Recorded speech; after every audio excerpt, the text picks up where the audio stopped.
Hi y'all, so I've been getting so many questions about my VBAC story, so I figured I'd finally hop on here and just kind of share. And keep in mind, if you've had a C-section and you're thinking about trying for a VBAC, your experience is probably going to be like totally different than mine. I had a C-section with my daughter 3 years ago, and one of my main things is I really wanted to experience a natural birth. Around 38 weeks, they kind of started talking to me about what I wanted, what my birth plan was. And the doctors honestly really seemed like they'd rather me just have a repeat C-section. Obviously, that's not what I wanted. Even though I had a great first C-section experience, I just wanted to be able to experience both. So I told them, you know, I'd love to try for a VBAC. Their main thing was though, is I couldn't be induced. So starting around 38 weeks, I tried doing like natural things at home to induce labor. Unfortunately, I was not dilating or showing any signs of labor whatsoever. So come 39 weeks, we went ahead and scheduled my C-section for 40 weeks in a day because they wouldn't let me carry anywhere past that, which really worried me honestly, because I know with a lot of people when it's your first labor, like you'll carry past 40 weeks, like that's normal. I was really stressed about that, and I kept on like asking like, okay, are you sure? Like I can't like schedule that for later on in the week. They wouldn't go for it. Anyways, come 39 weeks, I was like half a centimeter dilated, still showing no signs of labor. So I was like, you know what, I'm gonna go for a membrane sweep. Went ahead, got that done at my 39-week appointment. And the OB wasn't very confident. She said by doing it dilated me to about a 1. She wasn't very confident that it worked. So I wasn't getting my hopes up, still doing all the things at home, just trying to naturally induce labor.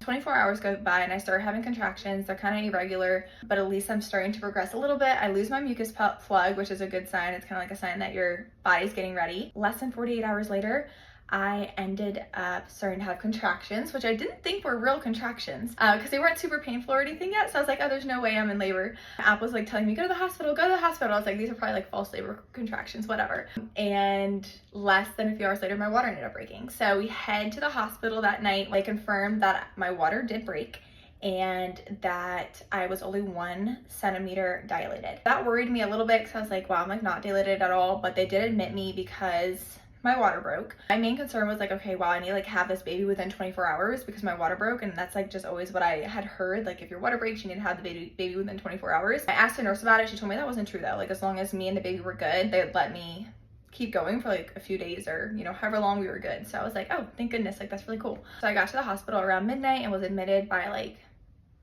1:30 probably. And I got my epidural around like 3:30 a.m. A few hours went by and I still wasn't really progressing. I was having contractions, but I wasn't really dilating, and they didn't like that my contractions weren't close enough. They decided to give me some Pitocin to speed things up, literally like the lowest dose that you can possibly get. Really crazy though, because all of the doctors I had seen, there's only one doctor who said she would ever be willing to like induce me, even try to induce me, who would ever be willing to give me Pitocin. All the other doctors were like, no, we don't do that, blah, blah, blah. And the one doctor that happened to be on call that day was the doctor who would be willing to, you know, use Pitocin. So they gave me a very tiny bit of Pitocin to speed things up. That ended up dilating me to a 5. And since I was progressing so well, they decided to take me off the Pitocin. And there was like a nurse switch. And this nurse was super sweet. She was like almost like a doula. And she's like, listen, I don't want to have to give you Pitocin unless I absolutely have to. You were progressing really good, so we're just gonna kind of see what happens. Anyways, I kind of stalled out there. So they tried a bunch of different positions just to see like if they could get them going. And at this point, this is when I knew my epidural was kind of off. I was feeling some of the contractions on my right side. I expressed that to the nurses and they're like, don't worry, like that can be kind of normal. So epidurals work on like a, bless you baby, bless you. Epidurals work on like a gravity basis. Let's put you on your right side and it'll flow and it'll be fine. A couple hours went by, I still wasn't really progressing. I was at like 7 meters dilated and they decided to put me back on Pitocin to continue to get things going. Within 2 or so hours, I was at 10 centimeters. And the nurse knew I was at 10 because my epidural had been placed wrong or just not very well.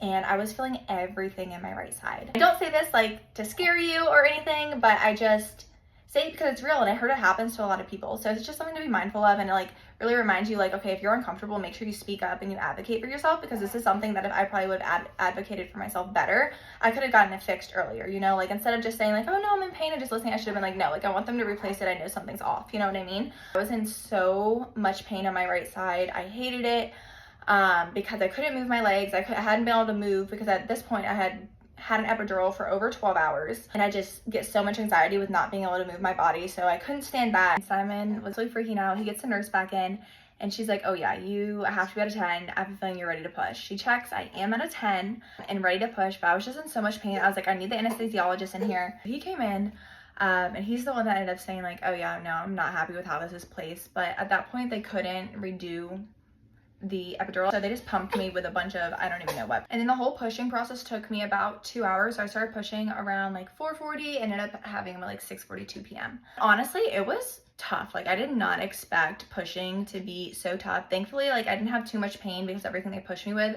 until probably like the last 30 minutes. That's when I started feeling the pain really bad again.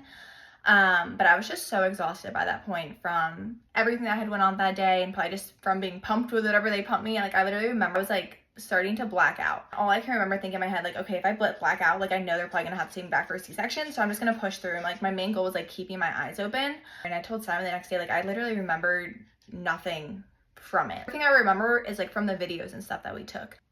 And I just thank God like that the doctor and the nurse that were on that day were the ones that were on, because they were just so amazing. Like I told you guys, my nurse was like almost like a doula. Like she was so sweet, so helpful. She was helping me with the pain, like pressing on my back. Like she was absolutely a godsend. She was so amazing. I mean, I really don't even know if I would have been able to have a VBAC without her. And then also that doctor that had been on, which was so crazy that she was the one that was on call. She had like midwife type techniques too, just doing things the whole entire time, like trying to make sure I didn't tear, and it ended up not tearing, which I think is why my postpartum experience was so amazing. Overall, I'm just like so thankful and feel so blessed I got to experience a VBAC, because I know not a lot of people do. Was it my exact birth plan? Not really, but whenever isn't, nothing ever goes, you know, completely according to your plan. That's why it's like, you know, good to be go with the flow, be like, okay, this is what I want, but it's also okay to know like, okay, it's probably not going to go exactly that way. But yeah, so that's kind of my birth experience. As far as postpartum, I had an amazing postpartum recovery. It was definitely way easier than my C-section recovery. Granted, that one was an amazing recovery too, but this one definitely was easier. If we were to have a third child, which one would I choose?